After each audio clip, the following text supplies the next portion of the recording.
Nice kayo. Maagi pa sa buwan. Bridal ano man to? Bridal gate. Hindi naman to gate. Kasi park to eh. Ayan guys. Maagi ta diri guys oh. Nindot ka siya. Park na siya guys. Pero awa oh. Nindot kayo di ba? Nindot siya kaayo. Oo. Oh. Parang may ikakasal lang. Oh. Eh wala ang asawa ko, dapat yan yung groom ko eh. Ang bride na lang dadaan. Ching ching ching. Chong chong chudong. Chong chong chudong. Chong chong chudong. Ang haba-haba pala to. Ang haba-haba pala to. Maganda dito magpakasal oh.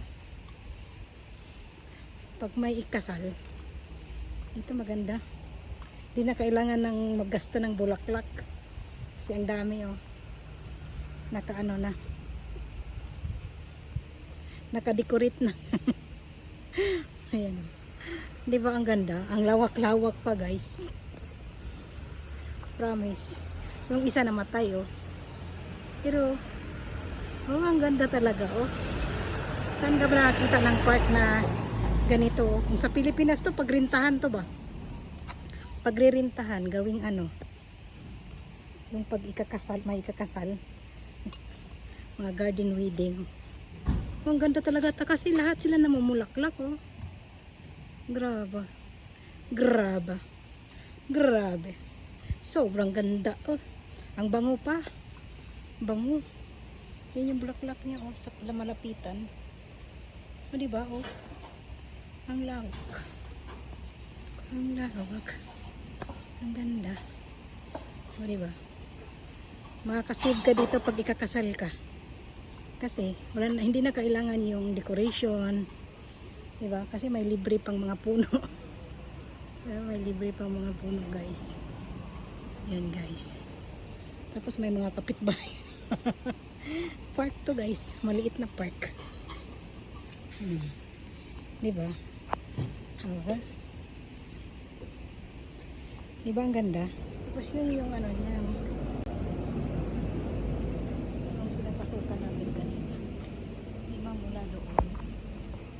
Mula doon hanggang dyan. Medyo malawak-lawak din siya. Yan. Tapos maganda sana kung ano, yung nakablaklak din yung cherry, sabay sila. Ito yung mga cherry tree oh. Pero hindi sila sabay na ano. Yan oh. Marami din tong cherry. Yan ang cherry lahat yan. Tapos nakasa yung cherry blossom. Diba? Maganda sana kung sabay sila. Nako, ang ganda gawing ano.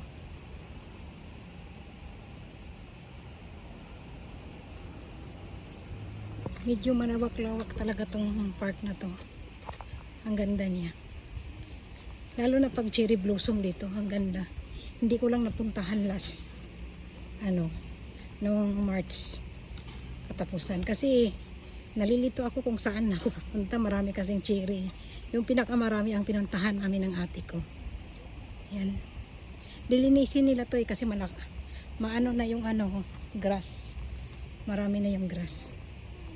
Nililinis nila to, parang ano lang, alternate lang yung pagkalinis. Yan o, mga bulaklak sa park. Yan. Kaya maganda talaga dito pag ikinasal ka guys. Sino ba yung gustong magpakasal dyan? Punta lang kayo dito, libre o. Saka libre na yung bulaklak. Hindi ka na kailangan magbabayad pa ng decoration. Thank you guys. Bye.